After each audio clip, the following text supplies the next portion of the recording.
चलिए अपने आत्मा के ज्ञान और ध्यान की ओर।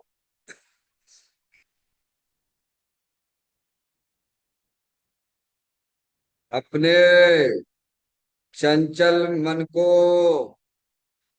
एवं चंचल उपयोग को स्थिर करने के लिए चिन्वाणी माता के माध्यम से अपनी वर्तमान ज्ञान की पर्याय में सम्यक विज्ञान उत्पन्न करते हुए शरीर शरीर से संबंधित जितने भी चेतन अचेतन पदार्थ हैं उनका मुझ भगवान आत्मा के साथ में किसी भी प्रकार का कोई संबंध नहीं है। इस प्रकार समस्त पर पदार्थों में अपने संबंध की वृत्ति को छोड़ते हुए अंदर में जो अखंड ज्ञान ज्योति स्वरूप भगवान आत्मा है उसमें ही वर्तमान पर्याय का संबंध जोड़ते हुए कि मेरा यह भगवान आत्मा सदा काल शरीर आदि पर पदार्थों से भिन्न एकमात्र शुद्ध अखंड ज्ञान ज्योति स्वरूप है। ऐसा अपने आप को जानो और ऐसा ही अनुभव करो कि वर्तमान में ही मेरा यह भगवान आत्मा शरीर आदि पर पदार्थों से भिन्न एकमात्र शुद्ध अखंड ज्ञान ज्योति स्वरूप ही है।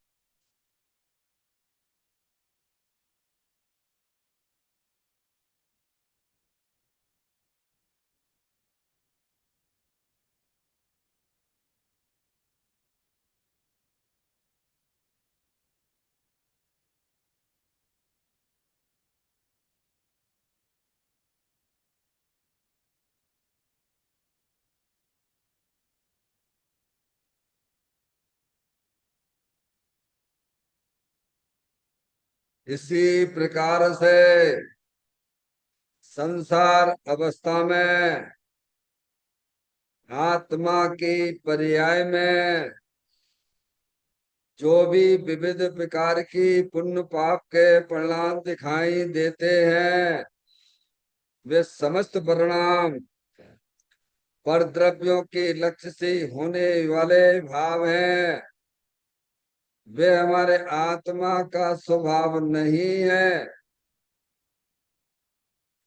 ऐसे समस्त रागादिक परिणामों में एकत्व बुद्धि, ममत बुद्धि, कर्तृत्व बुद्धि, भोक्तत्व बुद्धि तथा उन रागादिक परिणामों की ज्ञाता बुद्धि को भी छोड़ते हुए अंदर में जो अखंड ज्ञान ज्योति स्वरूप भगवान आत्मा है जो कि सदा काल शरीर रागादिकों से भी भिन्न एकमात्र शुद्ध पूर्ण निराकुलता स्वरूप वाला है। ऐसा अपने आप को जानो और ऐसा ही अनुभव करो कि वर्तमान में ही मेरा यह भगवान आत्मा शरीर रागादिकों से भी भिन्न एकमात्र शुद्ध पूर्ण वितराग आनंद मूर्ति स्वरूप है।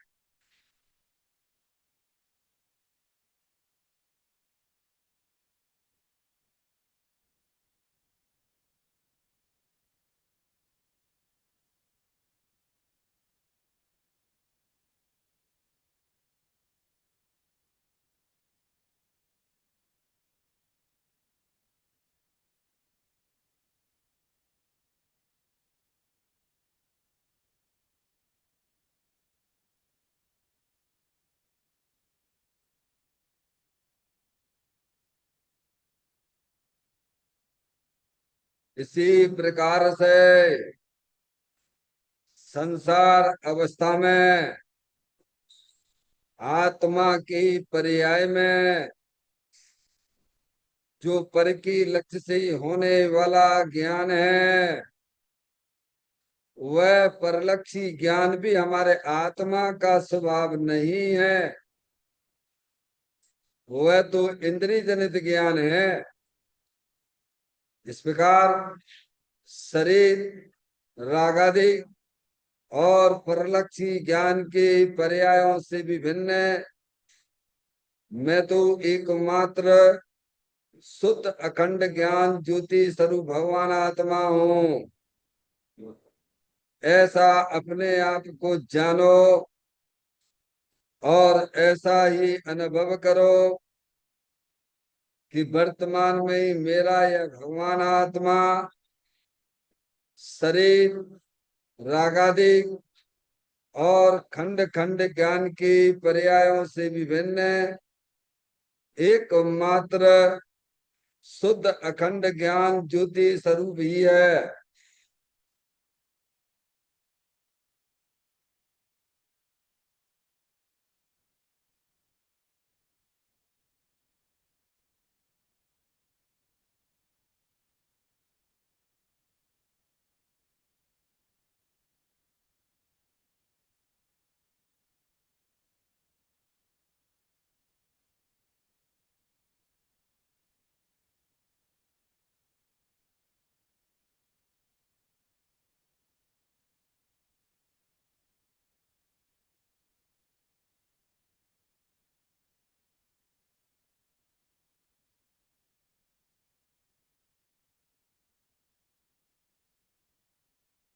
द्रव कर्म भाव कर्म नो कर्म रहित शुद्धात्म स्वरूपो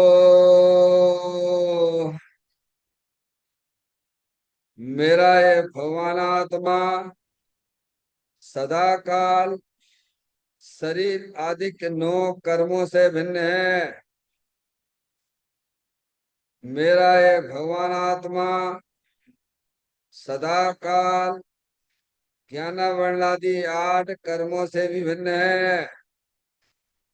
मेरा ये भगवान आत्मा सदा काल मूढ़ देश भाव कर्मों से भी भिन्न है।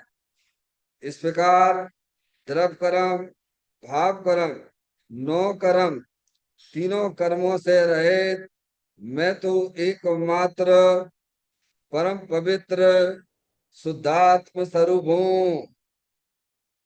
ऐसा अपने आप को जानो और ऐसा ही अनुभव करो कि वर्तमान में ही मेरा यह भगवान आत्मा तीनों प्रकार के कर्मों से रहित एकमात्र परम पवित्र शुद्धात्म स्वरूप है।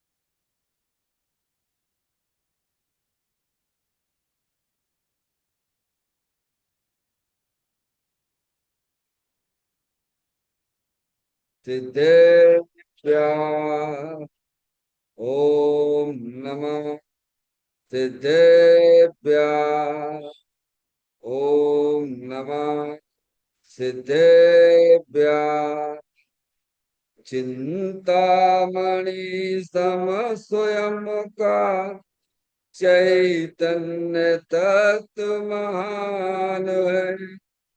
निज का करूं मैं चिंतवन निज का करूं श्रद्धान में शुद्धात्मा ही देव है जो गुण अनंत निदान है।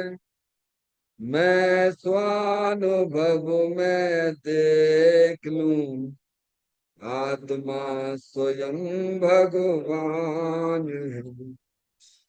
मैं स्वानुभव में देख लूं, आत्मा स्वयं भगवान है।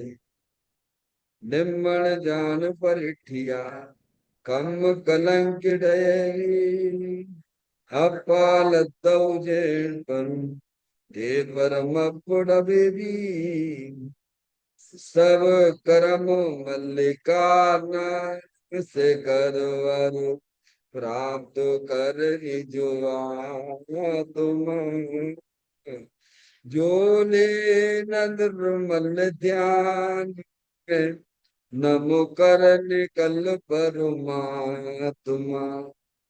सब नाश कर घन गाती हरे, अंत पद को पा लिया।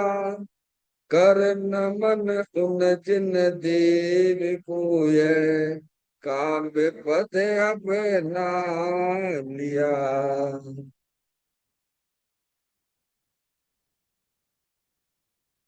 श्री योग सारथी नामक परम अध्यात्म ग्रंथ स्वाध्याय हेतु में विराजमान है। आज से 1400 वर्ष पहले इस महान पवित्र ग्रंथ की रचना दिगंबर संत योगेंद्र महाराज जी हुए हैं। उन्होंने इस महान पवित्र ग्रंथ की रचना की और इन्होंने इस ग्रंथ का नाम योग सारथी रखा। योग सारथी का सीधा सा अर्थ है मुक्ति के मार्ग में। योग का मतलब जोड़ होता है, किसका किसके साथ में जोड़ करना। तो अरिहंत परमात्मा कहते हैं कि अपनी वर्तमान शुद्ध ज्ञान की पर्याय का अंदर में जो अपना त्रिकालिक ध्रुव भगवान आत्मा, जो कि सदा काल द्रव्य कर्म भाव कर्म नो कर्म से रहे एकमात्र शुद्ध अखंड ज्ञान ज्योति स्वरूप है। ऐसे ज्ञायक प्रभु परमात्मा में अपनी वर्तमान शुद्ध ज्ञान की पर्याय का संबंध जोड़ने का नाम योग है, जिसे शास्त्रीय भाषा में सम्यक दर्शन सम्यक ज्ञान भी कहते हैं। और इस चैतन्य भगवान आत्मा में ही अपनी वर्तमान पर्याय को मग्न कराना, लीन करना, उसमें स्थिर करना, उसे सार कहते हैं, यानी सम्यक चारित्र कहते हैं। तो योग सार क्या हो गया? सम्यक दर्शन, सम्यक ज्ञान, सम्यक चारित्र वाली निर्मल पर्याय, पवित्र पर्याय, जो अपने आत्मा के आश्रय से प्रकट होती है, इसे यहाँ योग सार कहते हैं। और इसे ही अरिहंत परमात्मा मोक्ष मार्ग कहते हैं और इसी का नाम धर्म है। देखिएगा योग सार ग्रंथ के माध्यम से हम और आप यहाँ पर 88 नंबर की गाथा का स्वाध्याय चल रहा है। इस गाथा का जो मूल विषय है, सम्यक दृष्टि सुगति को पाता है। कौन? सम्यक दृष्टि, जिसका ज्ञान सम्यकता को प्राप्त हुआ है, जिसकी दृष्टि अपने द्रव्य स्वभाव की हुई है, उसे बोलते हैं सम्यक दृष्टि। हमें सुगति यानी मोक्ष को प्राप्त करता है। कौन? मोक्ष का अधिकारी कौन है? सम्यक दृष्टि जीव है। सम्यक दृष्टि किसे कहना? जिसे अपने द्रव्य स्वभाव की दृष्टि हुई है, उसे सम्यक दृष्टि कहते हैं। समझ में आया? अंदर अपना चेतनेश्वर भगवान आत्मा है, जो सदा काल द्रव्य कर्म भाव कर्म नो कर्म से रहित शुद्ध अखंड ज्ञान ज्योति स्वरूप है। उसकी दृष्टि का नाम सम्यक दृष्टि है। समझ में आ गई? वह जीव ही वास्तव में मोक्ष का अधिकारी है। देखिए गाथा का पाठ करते हुए इसके विषय पर बनाएंगे।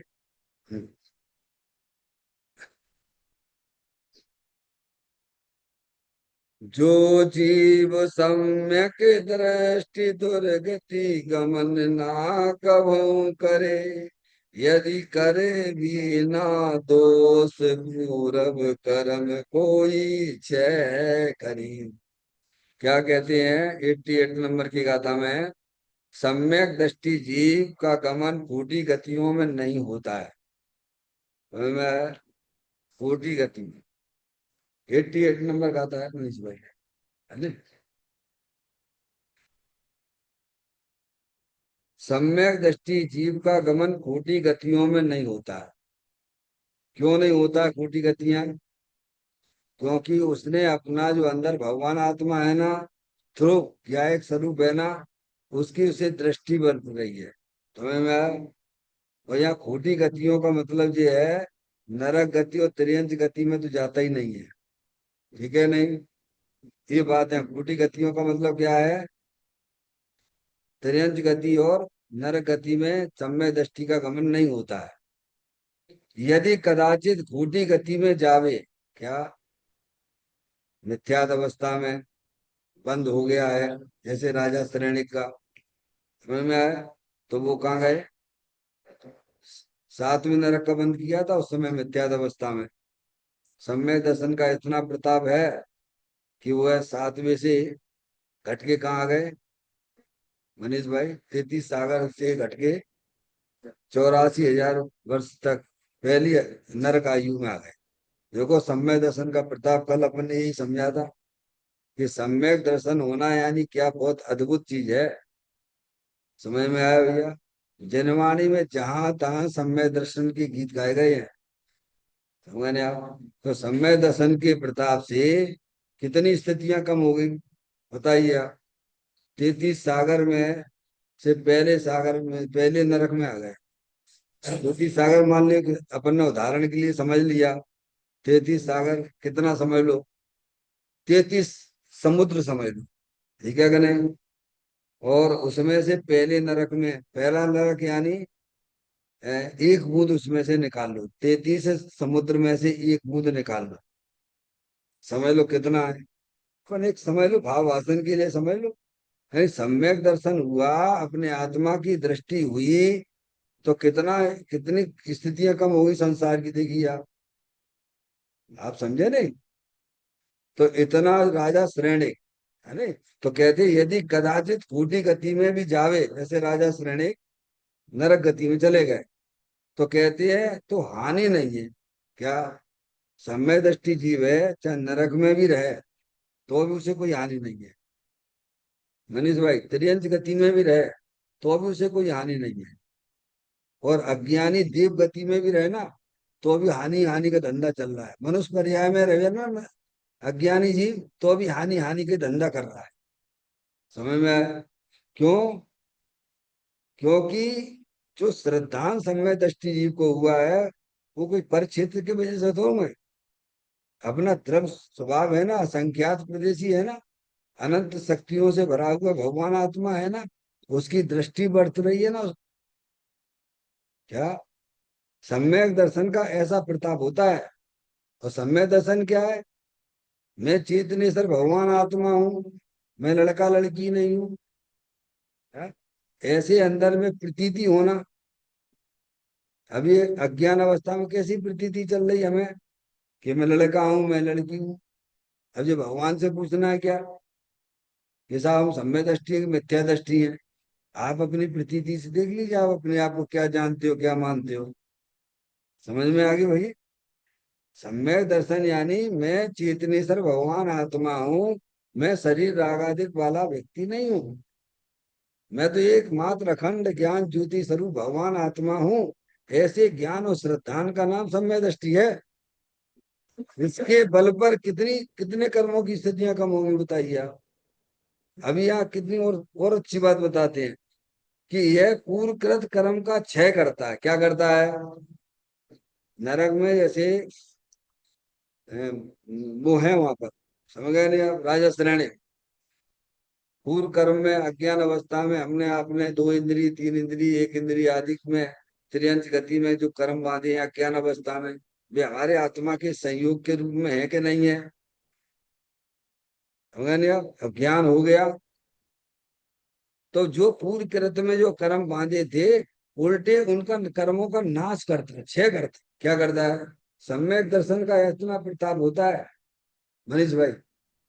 सम्यक दर्शन का बल इतना गजब का होता है कि पूर्ण कृत जो अज्ञान अवस्था में हमने आपने जो कर्म बांधे थे, वे कैसा मुझे सब निर्जित हो जाते हैं, वे कर्म क्षय को प्राप्त हो जाते हैं। इतना सम्यक दर्शन का प्रताप होता है, आप समझ लीजिए। आप ये लिखा सम्यक दर्शन, ये गाथा जो है मुख्य रूप से सम्यक दृष्टि के लिए है। भावलिंगी मुनराज की बात यहाँ नहीं है, ये गाथा का शीर्षक ही ऐसा है। लिखने वाले भावलिंगी मुनराज हैं, पर किसके लिए लिख रहे हैं? सम्यक दर्शन की महिमा को गाते हैं। अब सम्यक दर्शन की महिमा तो वो ही बता सकता है जिसके जीवन में सम्यक दर्शन हुआ हो। जैसे कल मैंने आपको कहा था कि भाई सीए की पढ़ाई क्या पढ़ाई होती है, ये तो वो ही बता सकता है जिसने सीए की पढ़ाई करी हो। नहीं आई समझ? सीए की पढ़ाई वाले को महिमा किसकी आएगी? जो सीए जिसने किया है वो जानता कि सीए की पढ़ाई क्या होती है। ऐसे ही भावलिंगी संत जानते हैं मगर कि वास्तव में सम्यक दृष्टि जीव की क्या महिमा, सम्यक दृष्टि ने कितना बड़ा त्याग किया है। सम्यक दृष्टि जीव की पर्याय में है, कितना बड़ा त्याग हो गया। वो पर द्रव्य को अपना जानता मानता नहीं है, समझ में आया? अंदर जो रागादिक परिणतियां होती हैं उनको भी अपना जानता मानता नहीं है। एक अपनी चेतन स्वरूपी भगवान आत्मा को अपना जानता मानता है। तो ये त्याग त्याग हमें क्यों नहीं दिखता है? या हमें तो भारी त्याग त्याग दिखाई देता है, ये कोई सामान्य बात नहीं है मनीष भाई। अंदर में परिणामों में परिवर्तन हो जाना, एक चेतन भगवान आत्मा को ये पूरा समर्पित हो जाना, पर्याय का समर्पण पूरा अपने चेतन भगवान आत्मा के प्रति है, ये सबसे बड़ा त्याग है। समझा? इसीलिए यहाँ ये बात बताई जा रही है। सम्यक दृष्टि की मुक्ता से है ना, पहले सम्यक दर्शन, पहले सम्यक दर्शन होता है। समझ गए? सम्यक दर्शन यानी अवृत्ति, जीवन में कोई व्रत नहीं है उसकी, लेकिन दृढ़ श्रद्धान है, देव साथ गुरु के प्रति दृढ़ श्रद्धान है, अपने चेतन भगवान आत्मा के प्रति दृढ़ श्रद्धान है। समझ गए ना आप? और उसके उसके फल में क्या होता है? मोक्ष तक को प्राप्त करता है वो आत्मा, सम्यक दृष्टि। सब कर्म क्षय, देखिए आप, खाली ना पूर्व कृत कर्म का क्षय करता है। कौन करता है? सम्यक दृष्टि। सम्यक दृष्टि इसे कहना, जिसे अपने द्रव्य स्वभाव की दृष्टि का नाम सम्यक दृष्टि है। समझ आई? अब देखिएगा, ये चर्चा तो अपन ने 3 दिन से इसको पढ़ी।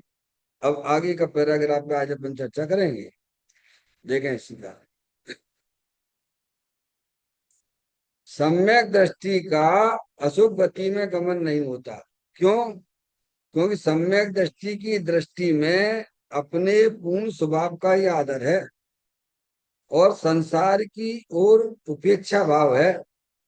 एक अपने शुद्ध स्वभाव का ही ग्रहण है, बाकी शुभ विकल्प से लेकर संपूर्ण संसार का ज्ञानी को ग्रहण नहीं, आदर नहीं। इसीलिए ज्ञानी अशुभ गति में जाता ही नहीं, और कदाचित सम्यक दर्शन से पूर्व आयु बांध ली हो तो जाए तो भी उसे उसमें ज्ञानी को हानि नहीं है, उसके पूर्व कर्म का क्षय ही होता है। हमने आज इस पे अपन थोड़ा विचार करेंगे। क्या कहते हैं? सम्यक दृष्टि का अशुभ गति में गमन नहीं होता। अशुभ गति कौन सी है भाई? त्रियंच गति और नरक गति। आगे बात समझ? हम्म? ये मनुष्य जो है शुभ गति है, देव गति शुभ शुभ भाव का फल है। काय का है? अपन तो फली रूप में देखेंगे ना। त्रियंच गति है, अशुभ भाव का फल है। हाँ, वो बंधन की कथा भाई, उसी में रच पच रहे हैं, उसी में आनंद मान रहे हैं। तो त्रियंच गति में तो जाना है। मांस भक्षण आदि शराब आदि का सेवन करते हो तो नरक में भी जाना पड़ेगा। समझ में आया? तो कहती है सम्यक दृष्टि का अशुभ गति में गमन नहीं होता है, त्रियंच गति और नरक गति में गमन नहीं होता है, क्योंकि उसको इस जाति के परिणाम ही नहीं होती है। सम्यक दृष्टि जीव है, उसको इस प्रकार के परिणाम होते ही नहीं है। निरंतर मायाचारी झूठ उसी में लिप्त कायदा। ज्ञानी जीव तो हर समय ऐसा, ऐसे झूठ मायाचारी के परिणाम, मगर परिणाम ही नहीं है तो गति में कैसे जाएगा? भाई परिणाम का, गति में जाने का संबंध तो परिणामों से है ना। समझ में आया? आपको मैंने बताया था, पहले चर्चा में आया था, यहाँ गति शब्द का उपयोग किया गया है। तो गति का मतलब क्या होता है वर्षा? गति का मतलब क्या? जीव की अवस्था विशेष का नाम गति है। क्या है गति? किसे कहना? ये जो शरीर है, ये मनुष्य गति नहीं है। क्या कह रहे हैं? ये तो ये किसकी है? जीव की अवस्था है क्या? जीव की अवस्था विशेष का नाम गति है ना। तो गति परिणामों में देखो ना, अवस्था विशेष का नाम गति है ना। हैं? आगे बात समझ में? और गतियां कितनी? 5 गतियां होती हैं। मनुष्य गति, त्रियंच गति, नरक गति और देव गति और मोक्ष गति। हमारे सिद्ध परमात्मा मोक्ष गति है उनके पास में। उनके परिणाम अनंत दर्शन, अनंत ज्ञान, अनंत सुख, अनंत वीर जैसी भरपूर निर्मल पर्याय का प्रभाव चल रहा है। और हमारे परिणामों में क्या चल रहा है? ये तो पता लगाना पड़ेगा ना। अगर हमें उन गतियों में नहीं जाना है, त्रियंच गति में नहीं जाना है, तो त्रियंच गति जैसे परिणाम मत कीजिए आप। अशुभ गति में है, समझेगा नहीं आप? मतलब आए सब जो पूरा जितना भी कुछ है, आपके परिणामों के माध्यम से ही गतियों का विभाजन है। साहब हमको तो मोक्ष गति में जाना है, तो सम्यक दर्शन करो, अपने चेतन भगवान आत्मा की दृष्टि करो, अपने चेतन भगवान आत्मा का अवलंबन लो, तो मोक्ष में तुम्हें दुनिया कोई रोक नहीं सकता है। क्या? सारी पांचों गतियों का विभाजन उसके परिणामों के माध्यम से होता है। इसीलिए इसी ग्रंथ की 14वें नंबर की गाथा में योगेंद्र महाराज ने हमें बताया कि परिणामों से ही बंध है और परिणामों से ही मुक्ति है। ये योगी इसलिए तो अपने परिणामों को पहचानिए। किसको पहचानिए? परिणाम तो भिन्न है। भिन्न काहे के लिए? क्यों हमें दृष्टि करवा रहे? अरे भाई दृष्टि कराने की बात नहीं है, ज्ञान तो करो ना। अगर हमें अशुभ गति में नहीं जाना है, त्रियंच गति में नहीं जाना है, नरक में नहीं जाना है, क्योंकि परिणामों से ही सारी गतियों का विभाजन होता है। हमें ये तो अपने आप को पहचानना पड़ेगा ना। तो लिखा है परिणामों को पहचानिए आप। हैं?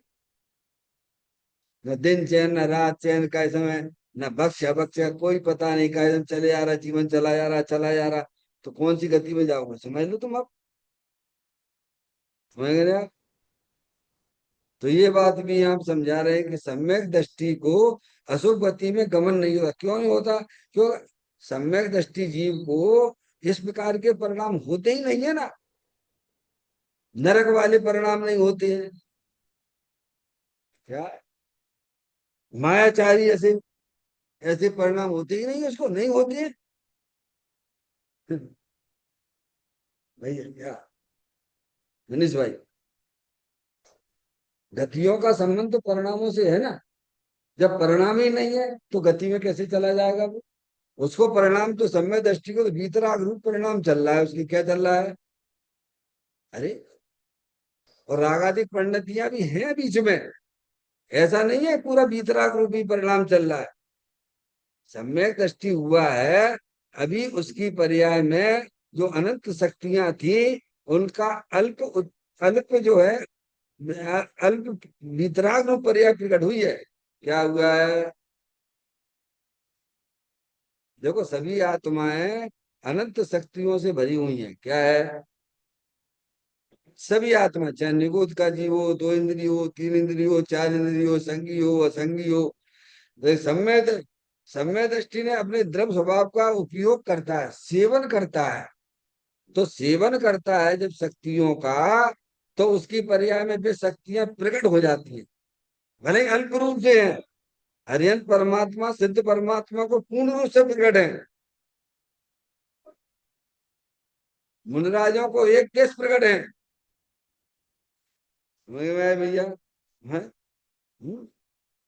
तो कहते हैं कि सम्यक दृष्टि जीव अशुभ गति में गमन नहीं करता, उसका कारण यही है कि उसको इस जाति के परिणाम होते ही नहीं है। समझ गया मायाचारी के। तो तिर्यंत गति में बताओ, तिर्यंत गति में जाने अपन तो खूब पढ़ते हैं, बच्चों को पढ़ाते भी हैं ना। तिर्यंत गति में जाने का कारण क्या है मनीष भाई, है ना? मायाचारी, मुख्यतः मायाचारी है। नरक गति में मांस भक्षण पर स्त्री आदि सेवन एवन जो है, जो भी कुछ है, समझना, पढ़ लेना।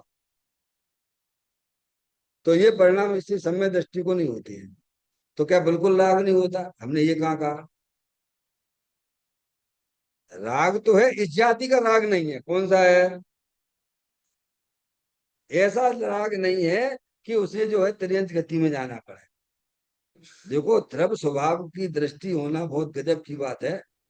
सारा परिवर्तन जो है, पर्याय में जो परिवर्तन होगा, वह अपने द्रव स्वभाव के माध्यम से ही संभव है। समझिए आप। हम्म? ये बात उन्होंने बताई। क्यों? को सम्यक दृष्टि की दृष्टि में अपने पूर्ण स्वभाव का ही आदर है। किसका आदर है? आदर करने वाली पर्याय है। कौन है? वर्तमान में आपके पास शुद्ध ज्ञान की पर्याय है कि नहीं है? वो शुद्ध ज्ञान जिसकी पर्याय है, वो द्रव्य भी है कि नहीं है? पर्याय के बिना द्रव्य नहीं होता, द्रव्य के बिना पर्याय नहीं होती है। तो कहते हैं, सम्यक दृष्टि की दृष्टि में क्या मुख्यता किसकी चल रही है? कहते हैं, अपने पूर्ण स्वभाव का ही आदर है। देखिएगा कितना गजब का। पर्याय में आदर किसका चल रहा है? ज्ञानी के। और हमारी पर्याय में किसका आदर चल रहा है? आदर तो चल रहा है, ज्ञानी की पर्याय में भी आदर चलता है, और अज्ञानी की पर्याय में भी आदर चल रहा है। अज्ञानी की पर्याय में शरीर और शरीर से संबंधित जितने चेतन अचेतन पदार्थ हैं, उनका आदर चलता है। और ज्ञानी की पर्याय में अपने एकमात्र द्रव स्वभाव का आदर है।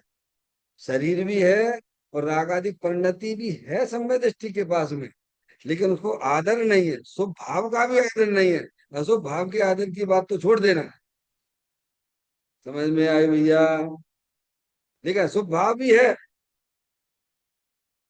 सम्यक दृष्टि जीव की पर्याय में अशुभ भाव भी है, शुभ भाव भी है, लेकिन आदर अपने द्रव स्वभाव का है। ये लिखा उन्होंने, सम्यक दृष्टि की दृष्टि में अपने पूर्ण स्वभाव का ही आदर है।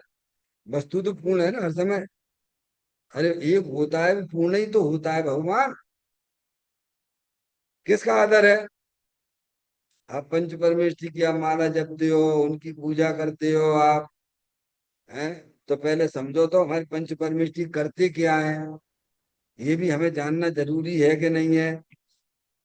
केवल आए बस भगवान की पूजा कर ली, भगवान के दर्शन कर लिए, भगवान की माला जप ली, स्वाध्याय कर लिया, दूसरे को सुना दिया। समझ में आए भैया? पर ये तो विचार करो, हमारे पंच परमेष्टि किसको महत्व देते हैं? अपने द्रव्य स्वभाव को देते हैं। किसका आदर करते हैं? ये लिखा ना, अपना पूर्ण स्वभाव, हर समय अनंत शक्तियों से भरा हुआ। हे जीव तू अपना स्वरूप देख तो जरा, दृग ज्ञान सुख वीर का भंडार है भरा। काय का भंडार? विश्वास है। सम्य दृष्टि को विश्वास है, अज्ञानी को विश्वास नहीं है। तो और क्या है? एक ज्ञानी जीव है, उसे विश्वास है। सारा खेल विश्वास का ही तो है ना। अरे आचार्य अमृतचंद देव ने नहीं लिखा 32वें नंबर के कलश समय सारजी में, सुख शांत रस से लबालब है, ज्ञान सागर आत्मा, वे ब्रह्म की चादर हटा, सर्वांग पर घटे आत्मा। हे बाप जन सिलोक के सब एक साथ नहाइए, इसे ही अपनाइए, इसमें ही मग्न हो जाइए। अब ये काम काम हमें नहीं दिखता है।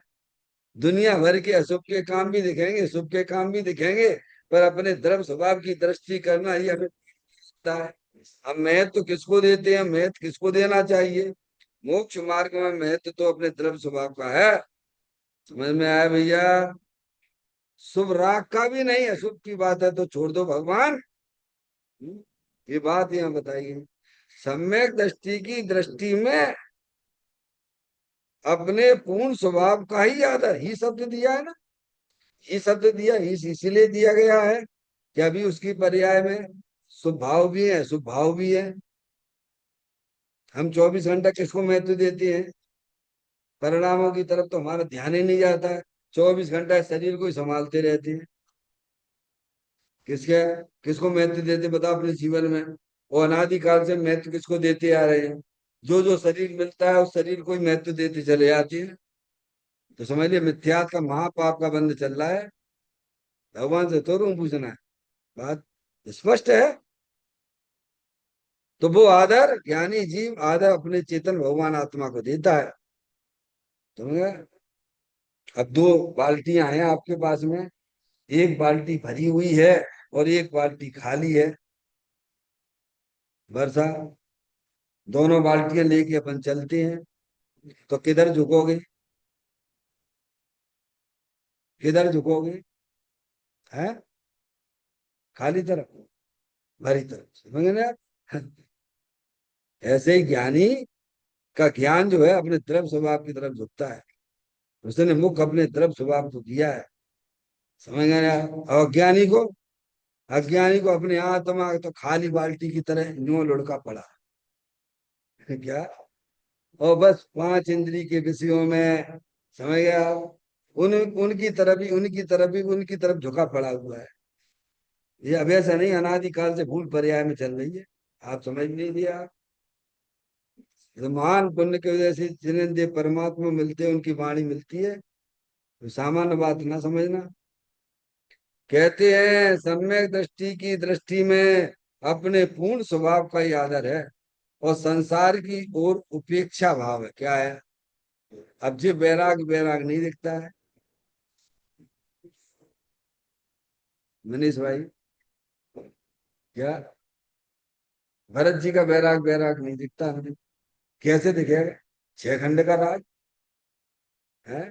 समझ में आया भैया? और अंदर में एक परमाणु मात्र को भी अपना नहीं जानते हैं, रागादिक परिणति को भी अपना नहीं मानते हैं। समझ लो, ऐसा अंदर में उपेक्षित भाव चलता है। कर्म कृत जितनी भी चीजें हैं शरीर रागादिक, उन सब के प्रति उपेक्षा का भाव है। क्या है? ज्ञान वैराग्य शक्ति एक साथ प्रकट होती है। द्रव्य स्वभाव की दृष्टि होने पर, समझ में आया भैया, ज्ञान वैराग्य शक्ति का उदय होता है। द्रव्य स्वभाव की दृष्टि में होता है। ऐसा नहीं कहा उन्होंने पांडे राजमल जी साहब ने, कलश टीकाकार ने। 6 द्रव्यों को जानने वाले को ज्ञान भी नहीं है और आनंद भी नहीं है, मनीष भाई। और आत्मा को जानने वाले को ज्ञान भी है और आनंद भी है। गजब है। आत्मा को जानने वाले को ज्ञान भी है और आनंद भी है, और 6 द्रव्यों को जानने वाले को, जो आत्मा को नहीं जानता 6 द्रव्यों को जानता है, उसे ज्ञान भी नहीं है और उसे आनंद भी नहीं है। और आत्मा को जानने वाले को ज्ञान भी है और आनंद भी है। ऐसी वीतराग रूप परिणति प्रकट हो जाती है। समझिए, उपेक्षा भाव। समझिए, हमें अगर अपनी आत्मा में अगर वीतराग भाव प्रकट करना है तो सबसे पहले परिणामों में वीतराग भाव की उत्पत्ति लाइए आप। समझ में आया भैया? वस्तु स्वरूप का सच्चा ज्ञान करिए। वस्तु स्वरूप का जहाँ सच्चा ज्ञान होता है तो ऑटोमेटिक वह पर्याय अपने द्रव्य स्वभाव की तरफ जाती है। समझ गया? और जब ही जाएगी जब परिणामों में वीतराग भाव, उपेक्षा भाव होगा। कब होगा? अभी हमें कहाँ उपेक्षा भाव। अभी तो नेक हमारे साथ कुछ भी हो जाए तो देखो, अभी देखो हिंदुस्तान पाकिस्तान जैसा खेल खेल हो जाए, चालू हो जाए। ज्ञानी तो हर समय पर्याय पर्याय से उपेक्षित कर बैठा हुआ है। हर समय हर समय हर समय हर समय। समझ गए नहीं आप? तो कहते हैं सम्यक दृष्टि की दृष्टि में अपने पूर्ण स्वभाव का ही आदर है, और संसार की ओर उपेक्षा भाव। जब उसने अपनी रागादिक परिणति, संसार तो वास्तव में आत्मा का रागादिक परिणति है। स्त्री पुत्र दुकान मकान, वह कोई वास्तव में संसार नहीं है आत्मा का। आत्मा का संसार क्या बताया गया है? और हम अपना संसार कहाँ देखते हैं? संसार किसे कहा भगवान ने? है? जो अंदर में जो विभाव रूप परिणतियां हैं वही वास्तव में संसार है जीव का। और जब उसने उस विभाव परिणति से ही दृष्टि अपनी मोड़ दी है, उन्हें अपना जानना मानना छोड़ दिया है, तो बाकी परद्रव्य तो परद्रव्य में था ही। परद्रव्य को थोड़ा तुम्हें अलग करना है। क्या करना है?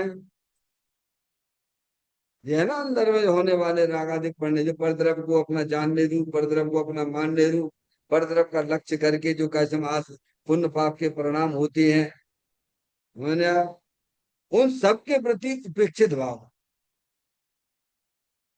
और अपने द्रव्य स्वभाव के प्रति कहाँ पे आसन लगा के बैठ गया है। ज्ञानी जीव किधर का समय, देखो अपनापन कहाँ बैठा हुआ है और कहाँ उपेक्षित भाव है। अपन भी तो यही करते हैं ना। है घर में जितना भी प्रॉपर्टी है आप किसको देंगे? पड़ोसी को। क्यों? है? माधुरी कौन को देंगे? पंडित जी को। पंडित जी, समझ में आए भैया? हम्म? उपाधि रूम में ये सब प्रॉपर्टी हमारे बच्चे के लिए है। समझ में आएगी नहीं आप? ऐसे ही ज्ञानी जीव की दृष्टि में अपना द्रव्य स्वभाव मुख्य रूप से चलता है, और रागादिक परिणतियां जो हैं परद्रव्य उपेक्षित भाव, ये सच्चा वैराग है। समझ गए नहीं आप? ये बात यहाँ समझाई जा रही है। कहते संसार की ओर उपेक्षा भाव। अब जो कितना बड़ा परिवर्तन हुआ पर्याय में, बताइए आप। आपको परिवर्तन कहाँ करना है?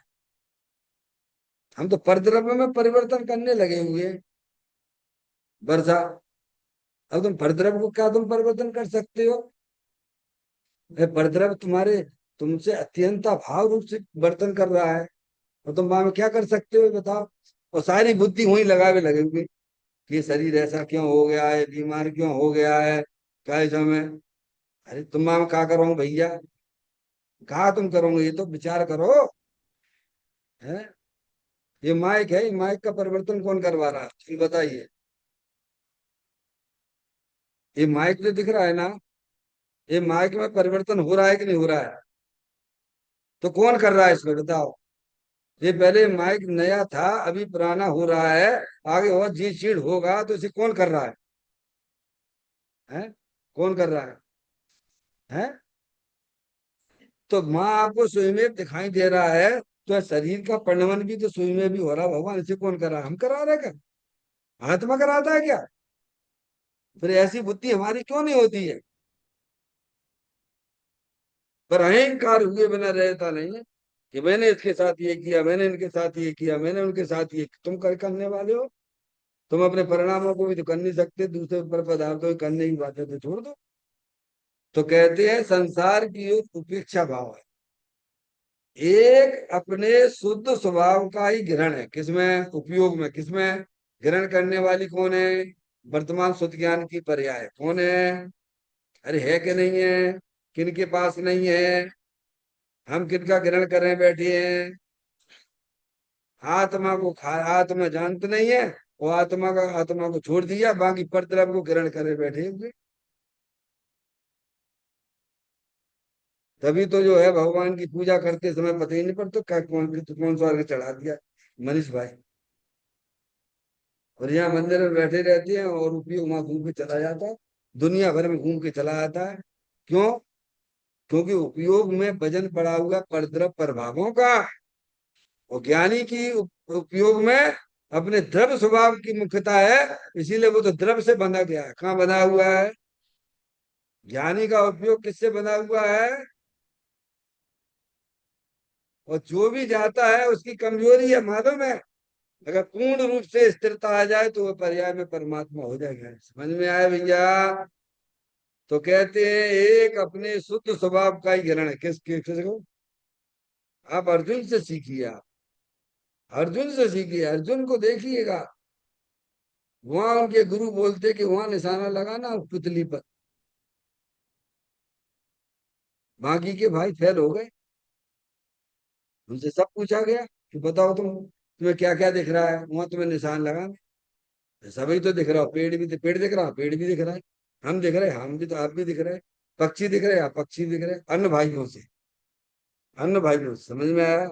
अर्जुन का नंबर मिलने की बैठ जाइए, आप इधर बैठ जाइए साइड से। तो मनीष भाई क्या नहीं दिख रहे थे क्या? क्या पेड़ नहीं दिख रहा था उन्हें? क्या उनके उनके गुरु नहीं दिख रहे थे क्या? ज्ञान सबका था, पर दृष्टि। अर्जुन से पूछा तुम्हें क्या दिख रहा है? उन्होंने पूछा पेड़। मैंने कहा नहीं दिख रहा हूं मैं। गजब। और हम नहीं दिख रहे? क्या दिख रहा है? तो सीधा उन्होंने क्या बोला?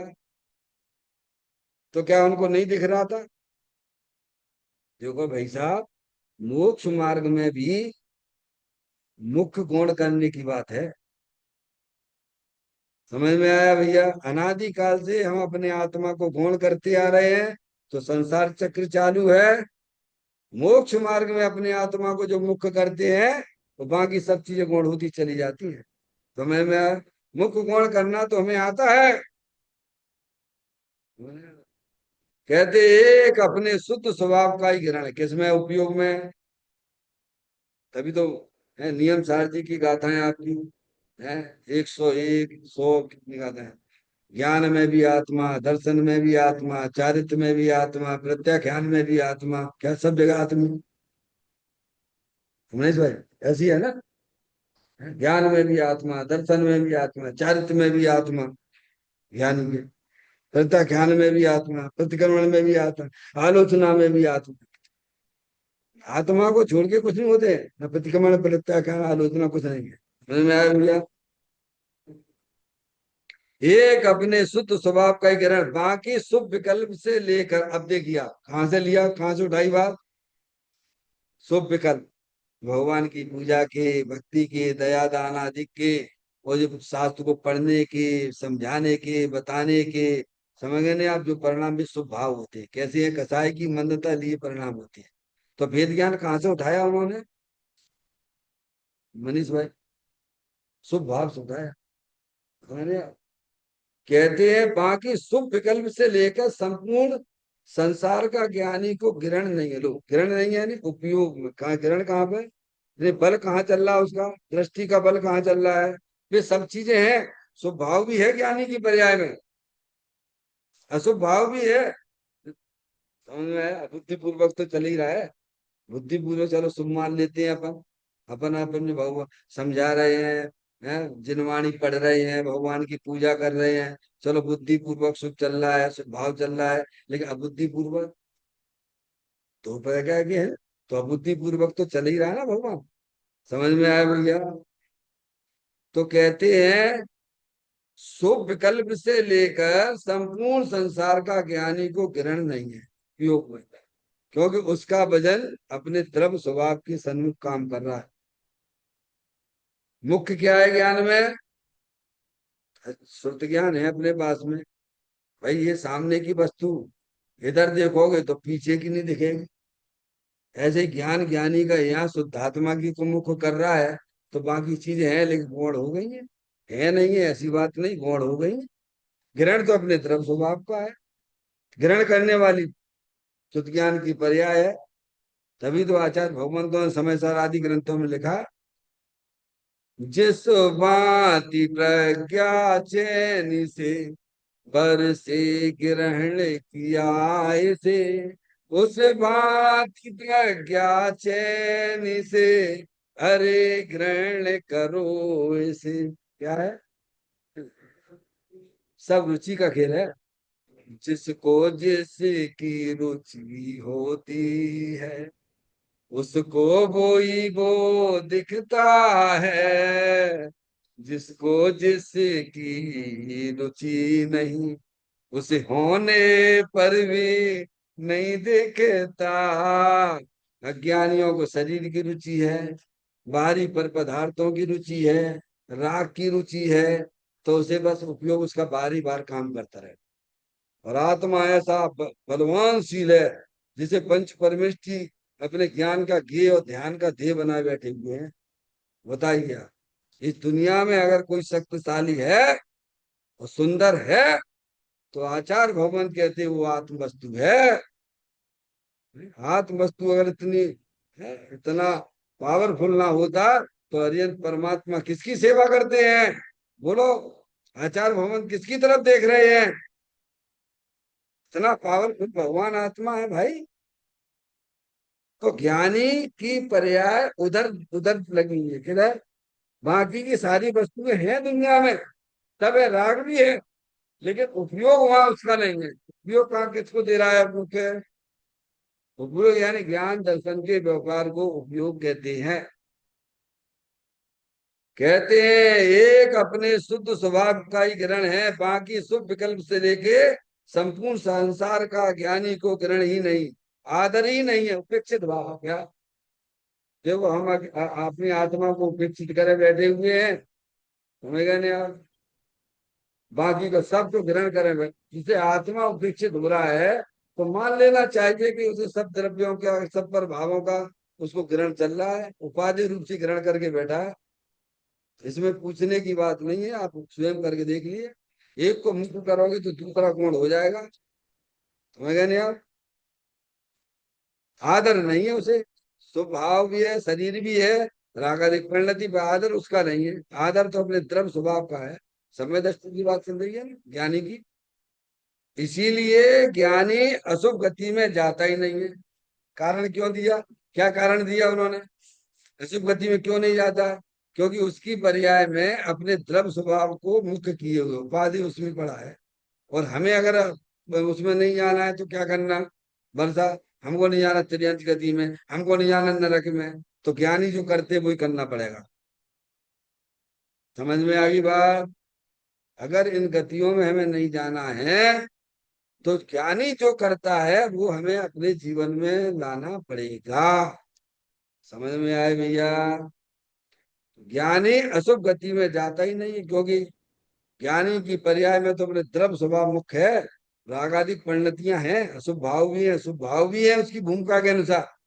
मुनराज को तो वो अशुभ भाव भी नहीं है, लेकिन सम्य दृष्टि है, अभी अवृत्ति है, देश वृत्ति है, उसको भी अभी अशुभ भाव रहते हैं, कमाने के, खाने के, खिलाने के।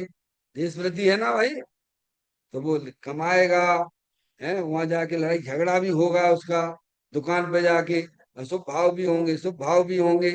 समझ में आया भैया?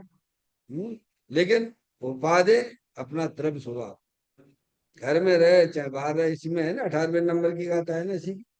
गृह कार्य करता हुआ भी, मनीष भाई, सम्य दृष्टि की है ज्ञानी की। गृह कार्य करता हुआ भी कैसा में, ले मुख्य क्या है? हे उपाधि का ज्ञान चलता है। समझ गए आप?